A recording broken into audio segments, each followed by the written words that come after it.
I'm John Wilson. Welcome to Owned and Operated. Twice a week, we talk about home service businesses, and if you're a home service entrepreneur, then this is going to be the show for you. We talk about our own business in residential plumbing, HVAC, and electric, and we also talk about business models that we just find interesting. Let's get into it.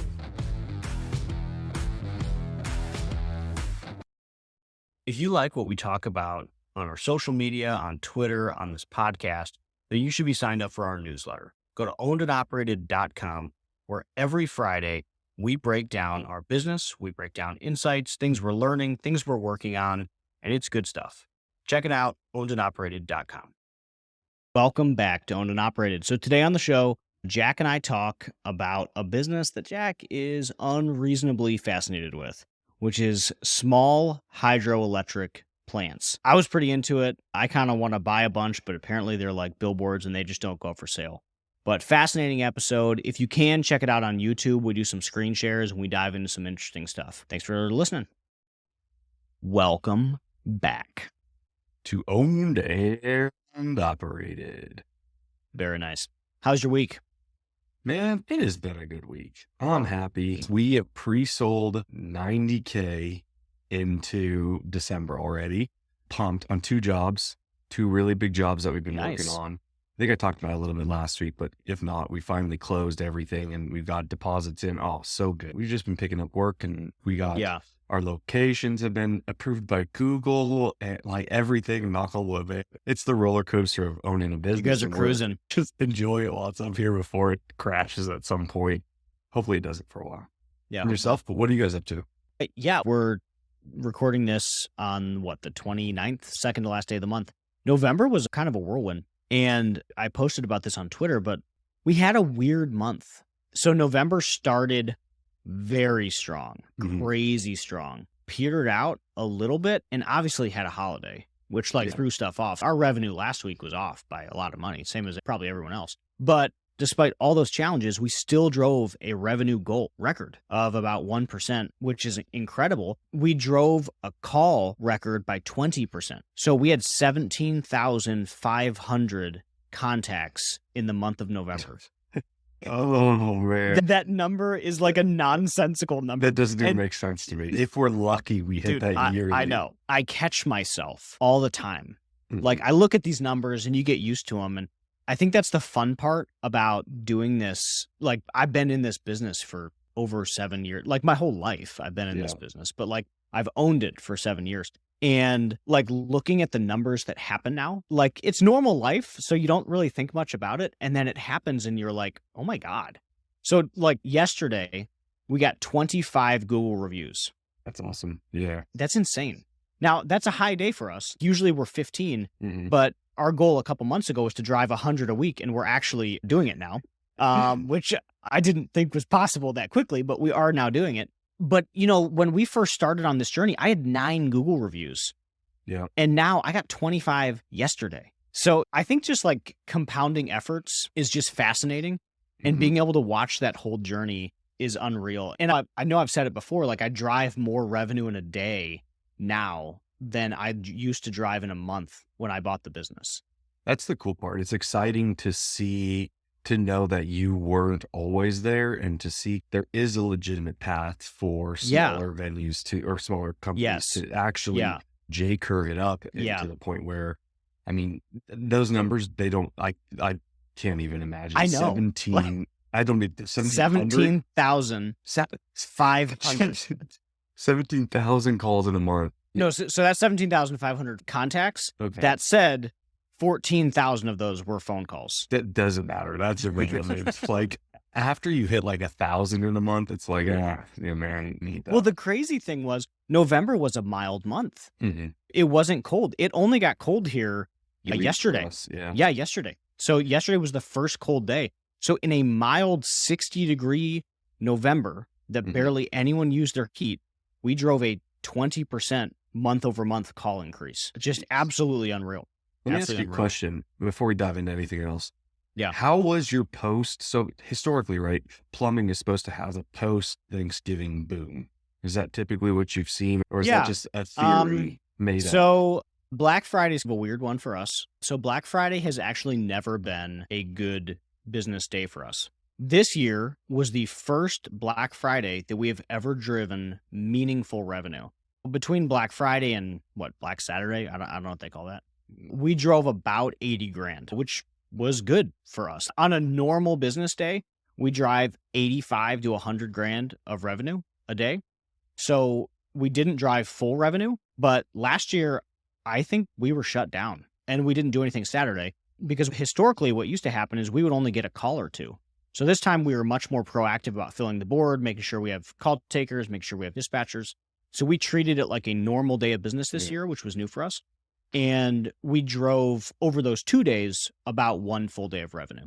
Okay. That actually makes me feel a lot better because this is my first plumbing Thanksgiving. Yeah. And what I was told going in is, oh, the days after Thanksgiving are amazing because everybody's putting turkeys down their sink and you got all the family there breaking toilets. And we sat by the phone just waiting like, oh, this is going to be a great day. And it fizzled out. We used to always send people home at like noon. Yeah. So 2 years ago, this is my 7th Thanksgiving owning the business, right? Because it was October 1st of 2016. The last 2 years, we just shut down because we were like, we're not going to drive anything. But this year, everyone's bonus depends on gross profit dollars and revenue. So nobody was shutting down. Think about your comp structure, folks, because it made an extra $80,000 for us in November. So yeah, that number is going to keep getting bigger and bigger. That just made me feel better that it is traditionally not as it's traditionally a slow day for us. Yeah. Okay. Good. So slow that we actually stopped doing business on it until this year. But now after seeing the results from this year, we will continue to. Yeah. But you went into this year actively like knowing, hey, we are going to. We're going to drive revenue. We're going to drive just like any other day that we drive.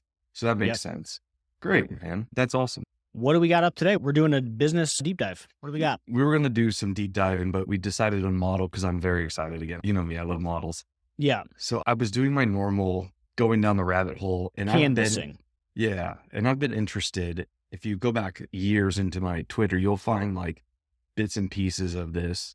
I love hydroelectric power plants. And you're going, just like, why? Like from an engineering perspective or what's interesting about it? Partially, right? It's a renewable energy source that runs on water. But the reason I love hydroelectric power plants is because 1, we're always going to need power. 2, it's one of the cheapest sources of power. Yeah. And 3, it's just so niche. It is such a niche thing. And 4, it's passive, mostly passive. So it's this income source that has like a 20% ROI on it. So you make your money back about 5 years on most of them, depending on the size of the plant. There's so many variables. However, that being said, just a general take on it is you make your money back year 5, but the equipment on that, if it's well maintained, lasts 20, 25 years. And so these things are these little single room on 50 acres out in the middle of nowhere that just have a turbine in there that just run water through them and generate money with no work. Yeah. So I guess I don't understand what this is. So when I think of a hydroelectric facility, I'm thinking of the Hoover Dam, which I assume is not what you were talking about. It is what I'm talking about, but in a significantly smaller sense. So to paint the better picture of this, there's about 3 to 4 of these per year that come up on the market. Like it is not something that's very popular. There's not a ton of them. Yeah, there's 3 to 4 per year that come up for sale. And they're generally about 1 megawatt. So they'll do anywhere depending on where, if they're California or if they're Idaho or Michigan, whatever, they'll generally do about $300K per megawatt, 3 to 400K per megawatt in electricity, revenue generation, excuse me. And then if you have any kind of mechanical inclination to it, they really don't have any kind of maintenance, right? It's a spinning turbine. There's some grease on bearings. There's making sure that your spillways are cleaned. There's just not much to them because all that happens is water gets diverted out of a stream and then goes through a spillway and is redirected through your power generation facility that then goes back into the spillway or back into the river, excuse me. And it goes through that turbine and the process spins the turbine, creates electricity, sends it back to whatever contract, if you're in California, PG&E or whatever your private electric company is. How much do these things cost? There's one online right now that's out of Redding, California, and I was discussing with the gentleman, which we'll get into. He's a good guy. It's $7 million. It's a cattle ranch Plus it has this with a 16-year contract on it. Are the contracts usually that long? Yeah, they're usually, I think, 20, 25-year contracts. All right, so this is like cell towers. This is like a land lease kind of. Correct. Okay. It's a power generation. I think they're called a PGP or PCP contract or something like that, where you're selling power back to the country or to the utility company at whatever rate, 2 Yeah. cents, 3 cents. Can a power company like say no? Like, do they ever not need extra power, or is that always a demand that's required? I think that it generates it so cheaply that they pretty much always do these. They always renew them because there's no reason Okay. not to. And there's always downsides, right? You can't buy business without any downsides. And but specifically in California, I know you have water rights issues, you have fishery issues, you have endangered species issues.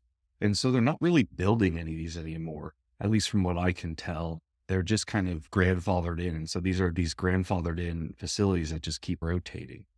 So the one I was talking about right in California is just some metrics on it is $7 million, but it comes with 566 acre cattle ranch with a house How on many it. heads of cattle? I have no idea. The guy's selling it as a, from a generation facility standpoint, not from a cattle ranch standpoint. He's not a cattle rancher. But the point is that facility generates 300 to 400K a year, but 400, if you say the high end on this one, the 400K a year almost pays off a significant portion of a $7 million, 566 acre cattle ranch. It's mind blowing. That's crazy. So on a lot of the other ones, right, they don't come with that kind of land swath or cattle facilities or anything like that, barns and houses.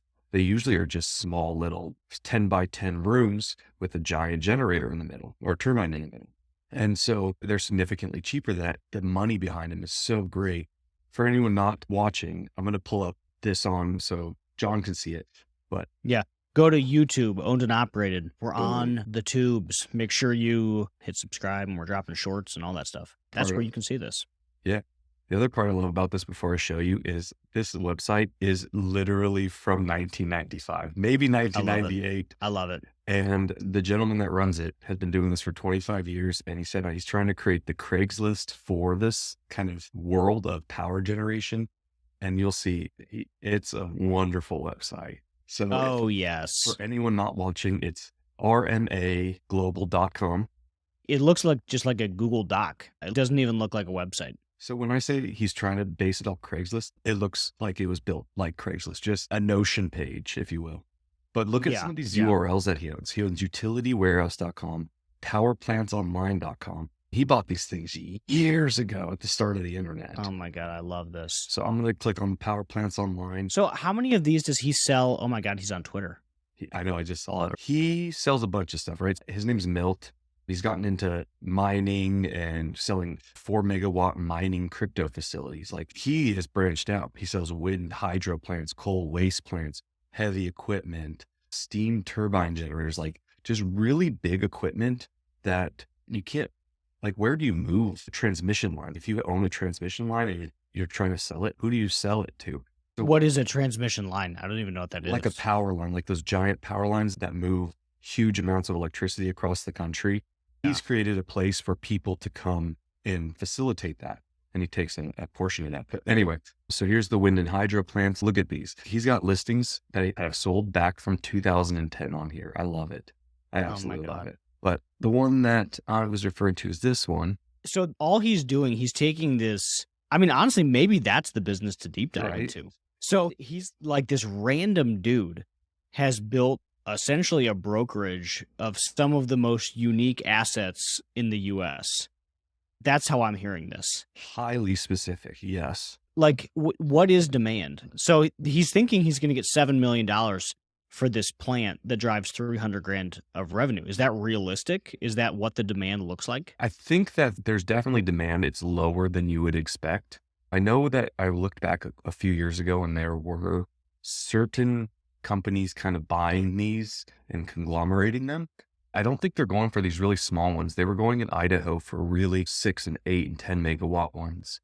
But when I was talking to him, he said that he was selling $27 million hydro plants. You can see that there's a few on here. There's $500,000, 850,000.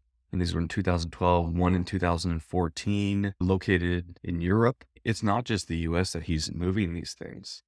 But this is what they look like, right? This is without the 600 acres. If you're not watching this on video, it's obviously over a river. You need flowing water. This looks like a garage made out of brick with a couple barred windows and a door and like some fence. So very simple building, maybe, I don't know, 800 square foot, maybe not even that, 400 square feet. This is a garage. This is a 2-car garage that's made out of brick. Yep. That's fascinating. As I'm looking at this and as I'm watching this, what I'm not understanding, this sounds like a sweet gig. I get it. This sounds like fun. Why can't you just build them? So I think at the end of the day, the problem becomes is all the regulation, right? So with the regulatory and the EPA and everything, it is so difficult to get one. First, you have to buy the right property with water rights. Hey, this episode is sponsored by Service Scalers. So, Service Scalers is actually a brand that I've used personally with our companies for a little bit over a year now. They've helped us manage our digital advertising. Frankly, they did a lot better than our last agency. Leads went through the roof and cost per click went way down. Check out Service Scalers if you're a plumbing, HVAC, or electrical home service company. That's what they knock out of the park, and they did a great job for me. So you could potentially do that somewhere like Washington, Montana. Two, you need to find somewhere where there's decent sale price of electricity. So in that Reading example, as I was looking at, he said he sells electrical for 12 to 25 cents. That's a big range. That's peak 25 cents, 12 at the cheapest. Selling power for 12 cents is still high. Here in Tennessee, we pay 9 cents, I think. I know I was paying 7 cents in Reno. Boise was even cheaper. So you have to find somewhere, I think, that balances with that. And then you have to mix that all in with constraints on, so you have all the water rights, you have the location, you have a good power contract. Now you need to get past any kind of fisheries, hatcheries, endangered species, because you're taking water out of the river, the main river. And so if you take too much, then But aren't you putting it back? you are, but anything that goes through your area is getting chopped up by a turbine. You take that water and then it creates fishery hatchery problems, but it also can create issues for farmers, right? So farmers have pumps that are in canals and in rivers. And if they have water rights downstream and you just opened up your, I think it's called slough, you open up your facility and now the water drops 2 feet. Now they're not pumping the same kind of water they were able to pump before. How big does the river or the body of water have to be to run a kilowatt? To be honest, I don't know. I know that when I was looking at So like my family has a creek and it's not like a small creek. It's like a 15-foot wide active body of water that runs through their property. And I'm sitting here like, could they drop this on their property? I think they'll run into the same issue of they just won't be able to build it. They're not going to be allowed. That could be wrong. This is not my area of expertise. However, that being said, from what I've gathered is that's the deal, is it's so difficult to build these things that you're not going to build. Yeah. So this is like mobile home parks or billboards. It's sort of like these asset classes. Billboards is a very good one. Yeah. Where they just won't, they're just not building them. They're not allowed because DOT. Yeah, you're not really allowed because that law. Yeah, that's fascinating. So I'm still focused on the build because the business, it literally looks so small. And I know that people are doing it, right? So I looked at the building, I looked at that picture. And I'm like, I've seen that building a million times. I see that on every public lake. I see it on every public pond. There's that little building that's driving power. So I'm like, okay, that makes sense. So the products are available. The hard part is permits and registration. Okay, that's fascinating. I think obviously we need to turn this into a passive income pod. That'd be like a really interesting way to drive dollars. That's why I've been obsessed with it for about 2 or 3 years, is because I would love to own one of these things, partially just because I want to see if it's as good as, it seems. But also, I don't think that unless they start relaxing those regulations in certain areas, they're just not going to be able to create more of them. So the people who have them, they're just these small, inconspicuous old buildings that are just generating $300,000 to $400,000 a year is great for just with out hardly any friction cost. Yeah, like that is sick. And I think it would suck distributed. It seems like I'm curious what gallons per minute of the river has to be, because I think that would be fascinating if you could find these very rural creeks, buy up a bunch of land that encompasses that river, and then drop one of these over there. I think that would be fascinating. And how big can you get one facility? Because I think the one house is interesting, but like, why can't you build the $27 million if you have enough gallon per minute to do it? Yeah, and so I think that's where that is interesting. And I know if you look in places like certain parts of Washington, back when I was doing Bitcoin mining, that was the goal, was to find these giant hydroelectric facilities that are owned and run by the state or the private electricity company, utility company, because there's parts of Washington where they sell power for 2 to 3 cents per kilowatt hour. Yeah. It's just so cheap, perfect for doing servers or the Bitcoin or whatever you're going to do, high power sources. And it was because they have 10 or 11 of these giant hydroelectric facilities. But what would be cool is, yeah, like you said, going down to somewhere that's a little smaller and owned, like the one I showed you was that 4 different ones. Those were all owned by a single person up in Oh, Wisconsin. interesting. Yeah. And he wants to sell the package. So anyone go look at this website. Honestly, it's wonderful. Just to see the website itself. But he owns 4 of them. He wants to sell it as a package. And he wants to stay on as like the maintenance guy. You know, he's probably in the 60s or 70s. He just said, I just want to snow plow it and grease up the bearings every couple months. There's not much there. I mean, what I can say that I bet is another issue you run into is water flow, right? So you can't predict the weather. You can't predict a drought. You can't predict. So one year you might have a boom year where you upsize your turbine, right? Because you can do that. You can upsize your turbine in these facilities, get more electricity generation. But like you were saying, you can only pull so much from the river that they allow you to. And then Yeah. the more water you pull, the bigger the turbine it can spin, the more power generation, and vice versa, right? So if you have a big turbine and there's a drought, you can't pull as much water, doesn't spin as fast, doesn't create as much electricity. Talk about HVAC being my life is run by the weather. Trying to buy another utility company or that's run 100% by the weather. If it rains, I'm happy. If it snows, I'm happy. If it's a drought and nice and warm, I'm upset. Not going to Yeah. make money today. And now I'm going to go down a rabbit hole. All right. So this is announcing the spinoff of into the owned and operated passive income. Passive. It's passive. There's nothing that's passive. Yeah. With that though, back to this guy's website. I mean, if anyone wants to take a look at it, I'm going to pull it back up on the screen actually. Yeah. What's the URL?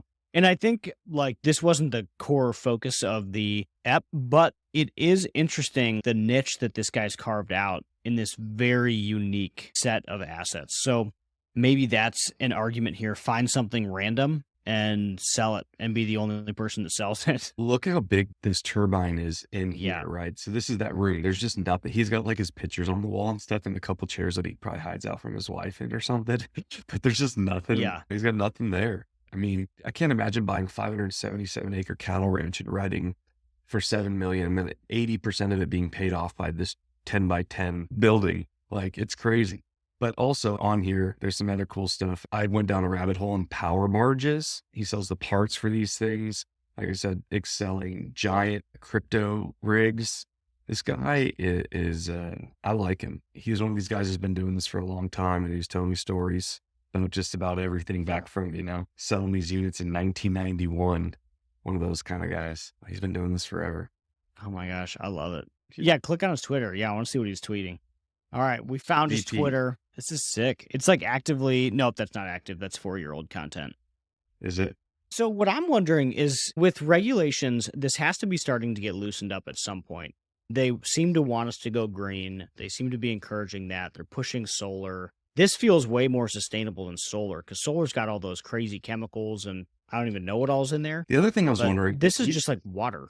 yeah, I was asking him, he's a broker, right? At the end of the day, he owns the website. He knows a little bit from selling these, but he's not the area expert. I remember talking to Nizar. He's on Twitter as well. And I know a lot of people see his stuff about solar and building solar Yeah. farms. And I'm wondering if there's a kind of an area where you could even increase ROI on this. You buy this, you sell the power to, a low income area or a opportunity zone Yeah. area. There's lots of those little kind of hidden gems in these new deals and new programs that are coming out, which would make it. Yeah. Then you drop solar or you drop wind because this cattle farm, like you could do some real interesting stuff with that amount of land, depending on Right. who can buy it from you.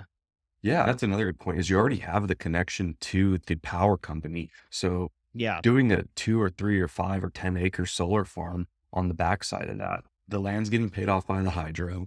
You throw some solar on there, you make a little bit more money. and you offset it with all the Green New Deal incentives. I Yeah. mean, I'm just shooting from the hip. This is anyone listening, talk to somebody who knows more about this. Yeah, I'm curious too. I know that like we'll drive through Pennsylvania or New York or Mm. some parts of Ohio. I don't see it as much in Ohio, but you just pass these turbine farms, just You massive. mean like wind turbine farms? Yeah, and it's as far as you can see, there's just thousands of these turbines, and it's like entire communities, like basically just there to serve the turbines, as far as I can tell, because that's almost all there is. Hmm. And I don't even know what the return is on those either, but renewable energy, it's an interesting asset. Speaking of that, that actually would be a good model to deep dive. Is when I was at the wineries, we would have these turbines that weren't they wouldn't generate electricity. They were to move air so that the grapes didn't freeze when it got really cold. And the guys that would maintain those, would come out once a year. They'd do one maintenance on them a year, and Yeah. they would pay ungodly amounts. And we're talking to them, and that's all they do is they do the Central Valley, they do Napa Yeah. Valley, then they drive into Oregon and do Oregon turbines. And I was talking to them, and the amount of money that those service techs make is something. And this was about 6 years ago, and they were making something crazy like $65 an hour, $70 an hour. So you can imagine what the company that is Oh, yeah. running those guys is making just maintaining these turbines. Yeah. And there's one or two companies, no competition. It was Well, incredible. that reminds me of that one business that services Topgolf's nets. Did we ever talk about this? No, we haven't. I was so interested. Someone told me this. I got to look into it. But what they said is there is literally one company, one, Mhm. that services Topgolf's nets nationwide. That's all that they do. So if there's a tear, if there's a windstorm, if there's whatever, this one company has to go out. So there was a windstorm a couple years ago and it tore the net down. And like those nets are, Yeah. that's a net, right? And it was down for a couple weeks and everyone was like, why? And it was like the one guy in the US who can work on these things hadn't flown out there yet to do it. It was like COVID. Remember when they were like, Yeah. yeah, that one company in China makes literally everyone's chips or whatever. Yeah. It was the same thing for Topgolf's nets. I'll have to ask my cousins, actually. He's high up at Topgolf, so I'll have to ask him what the deal is there. That'd be neat. And that'd be funny. Yeah, I would love to know if there's like validity to that. But I think all that to say there's these like random little niche things or in hydroelectric. So I have a friend who bought a company that services water plants and I believe hydroelectric plants. And what they do is they service these annually and they change the filters. Yeah, that would make sense. So that's a big part of their business is recurring filter contracts on these plants. Yeah, so anyone out there who has any kind of deep dive into this that we're either missing, just from a personal level, send me a DM, the HVAC Jack at He's Wilson. deeply interested. I'm super interested. I love these things, man. Yeah. Don't mess with me. I mean, Don't mess with me. I love it. I want to put one up. So, like, I think you buy a giant plot of land, you put a lake on it, you force a fake river, and then you just, you've got your own water rights. I was talking to someone out in Hawaii that was doing something like that. They were buying up large swaths of land, and then they were using the water sources to run through the old irrigation ditches that they had there. And they were putting these little mini turbines. So not like the big 10 by 10 houses, but I guess like a miniature size of that. And they were creating something crazy like 2 megawatts out of 6 or 7 of those little turbines. That makes sense. Like when we're sitting here talking about water rights, I'm like, okay, that makes sense for like a big building. What if you just live next to a lake and you just drop a mini piece of machinery in and cover a couple houses? Or there has to be something there. Yeah, if you have a lake in your own property and I don't know enough about water rights either, because I know that if it's a river, then there's some issues with water rights. You don't own the water, even though you own the area of the river, which is crazy to me. However, that being said, I don't know if that's the same for a lake and then the runoff of a lake Mhm. as it fills up and overflows and whatnot. Yeah. Anyway, deeply into this. interested. Deeply. Cool. Thanks everyone for tuning in to Owned and Operated. We're on here a couple times a week. Make sure you check out ownedandoperated.com. Sign up for the newsletter. We're constantly dropping good stuff. Make sure you check out the Breaking $5 million event, also on the website. It's coming up in March. Should be fun. See you next time. Thanks for tuning in to Owned and Operated, the podcast for home service entrepreneurs. If you enjoyed today's episode, please hit the like button and subscribe to the podcast. If you have any questions or topics you'd like us to cover, feel free to reach out. You can find me on Twitter at @WilsonCompanies. I'll see you next time.